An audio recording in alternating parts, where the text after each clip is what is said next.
If you're a Burger King customer, you rule. But if you're behind the counter, it's a whole different story. And if one of your family members dies, don't expect to get much sympathy from your bosses. In 2022, a new Burger King initiative forced employees to offer every customer a paper crown and tell them, "You rule."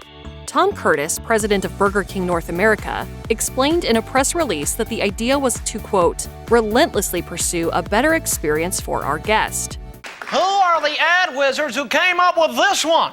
Ad wizard Tom O'Keefe, who spearheaded the campaign, further explained the impact on customers, saying, "We're giving them permission to feel like winners, with Burger King as a small reward that makes their day a bit better." This policy may have the intended effect of cheering customers up, but not for the reason Burger King hoped.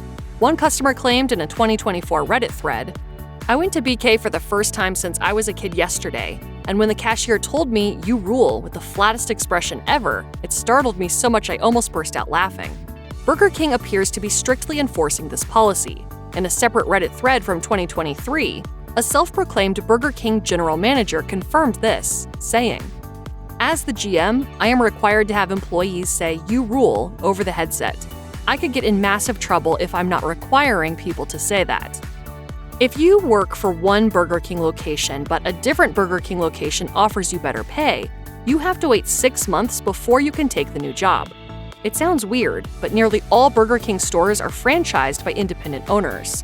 This means separate Burger King locations that are physically close to one another are likely owned and operated by different management, and they don't want their best employees to be taken by their Burger King rivals.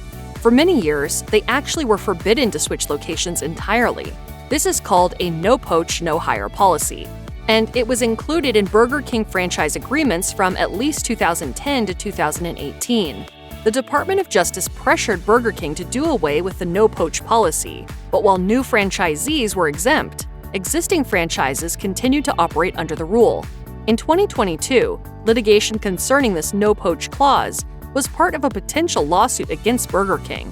The workers claimed the company's agreements prevented them from obtaining employment at other franchise restaurants, allegedly resulting in artificially depressed wages, decreased benefits, and reduced job mobility. According to data collected by Zippia, fast food workers across the U.S. make an average of $11.95 per hour. At a full-time rate of 40 hours, this is a little under $25,000 per year, which falls below the government's poverty level for a family of 4. And while many people have the common misconception that fast food joints are staffed entirely by teenagers, the average age for fast food workers in the U.S. is actually 23. So being paid like a peasant is a big problem. Burger King. Peasants doing what peasants do. It's unsurprising then that over half of fast food workers have second jobs, but if a Burger King employee wants to get a second job at another fast food restaurant, they may need to get permission in writing from their store manager. If permission is denied, they won't be allowed to get a second job without fear of discipline or termination. According to Burger King's employee handbook, if your second job creates a potential conflict of interest, i.e. working for a competitor, you are required to obtain written approval in advance from your store supervisor, field leadership, or human resources. While some employees might jump at the chance to make extra money by working overtime, not everyone is available to work extra hours. Burger King employees, however, must be willing to accept overtime shifts whenever they're scheduled. According to the restaurant's employee handbook, the company may periodically schedule overtime in order to meet business needs. We will attempt to give as much advance notice as possible, and we expect that all employees who are scheduled to work overtime will be at work. Working mandatory overtime is legal in the U.S., and employees can't refuse it without risking disciplinary action. However, forced overtime can lead to stress and low morale in the workplace. A former Burger King employee commented on Indeed, "Management will overwork you and try to have you stay overtime, and schedule you late at night even if you have school." It's reasonable that a manager would want to know ahead of time that an employee wants to exchange shifts with another worker. For one thing, employees have different experience levels, and managers need to ensure someone with sufficient experience is on duty. That said, if everyone working has the same level of experience, and the employee requesting the swap is still working their scheduled number of hours, should management care if employees want to exchange shifts? Apparently, the answer is yes. For workers at Burger King, shift changes are discouraged altogether. The employee manual states that Work schedule exchanges will not be approved for the mere convenience of an employee. These changes are at management's discretion, though, and some employees on Indeed report that they are actually allowed to trade shifts. Useful in case Bruno Mars is at the drive-thru. You should join us, man. I'm sorry, man. I'm working. It didn't stop your friend. Oh, what up? Burger King prides itself on its customers' ability to customize the menu. In 1974, the restaurant launched its Have It Your Way slogan. And although the Have It Your Way slogan has come and gone over the years, Burger King has always focused on letting customers personalize their burgers. This customization extends to other menu items as well, and today's employees find themselves customizing everything from breakfast sandwiches to ice cream to burgers. Though not everyone likes them changed too much. I like the Whopper the way it was, fool! While this freedom to order your meal however you want is great for customers, it can get stressful for busy employees who have to create elaborate menu swaps. Customizing burgers won't always add extra work, though, as one Burger King employee explained on Reddit. Been working for the King for many years, and most orders I appreciate it because 80% of the time, it was to remove vegetables or having no mayo. Ergo, fewer steps and faster orders if our team had a good day. Some Burger King stores offer personal lockers to employees. These workers may bring their own locks and secure their wallets, purses, and other valuables inside. This seems like a nice perk and a convenient way for workers to keep their personal belongings safe and away from public spaces. However, if an employee uses a Burger King locker, their belongings may be inspected at any time and without their knowledge. According to the employee handbook, the company reserves the right to inspect the lockers and their contents at any time with or without advance notice or approval. Employees' lockers aren't the only areas subject to search either.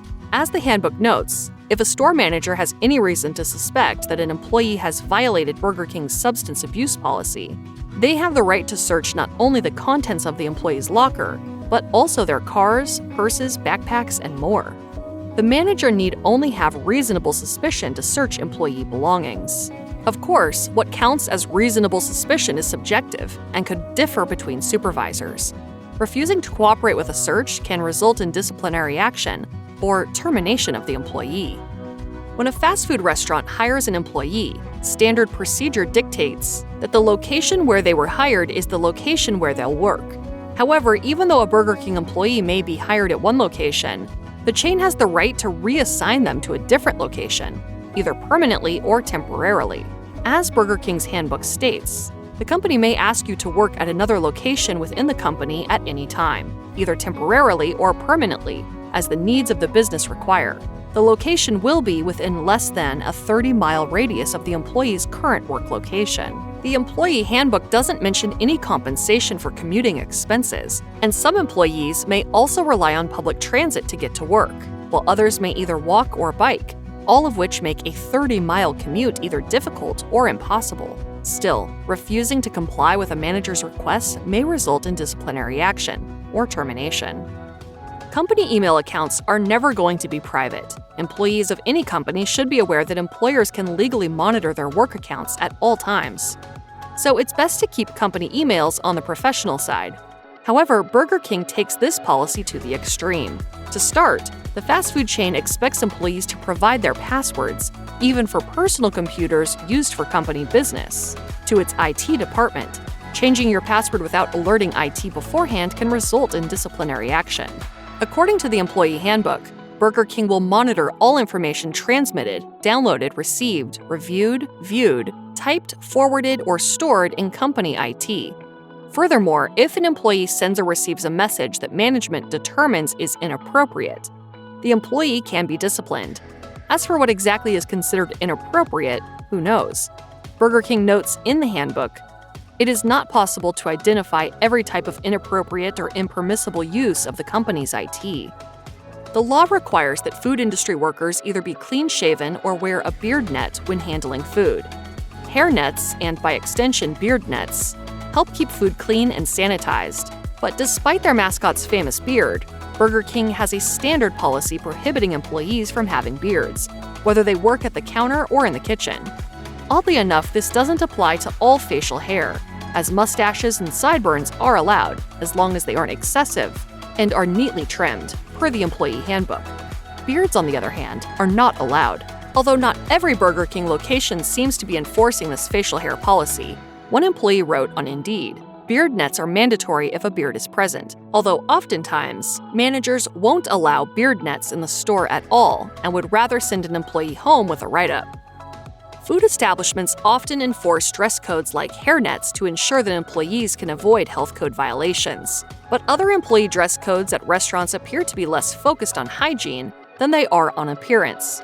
Besides their ban on beards, many Burger King locations also don't allow employees to dye their hair unnatural colors. While this isn't an official policy in the employee handbook, many Burger King employees have explained on Indeed that they're prohibited from having colored hair at work.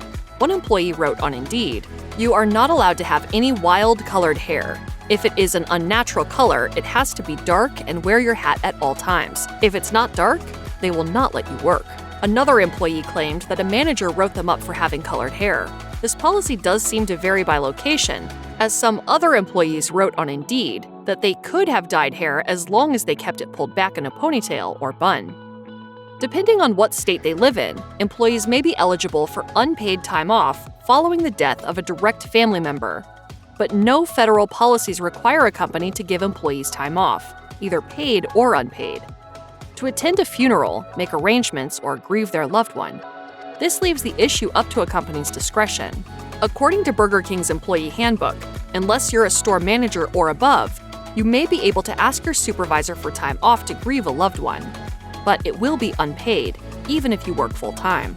Taking unpaid time off for funerals and other arrangements would likely only be an added hardship for many fast food workers, making minimum wage. This rule is common at many similar establishments. Even full-time employees are not always offered paid time off for bereavement or to attend a funeral.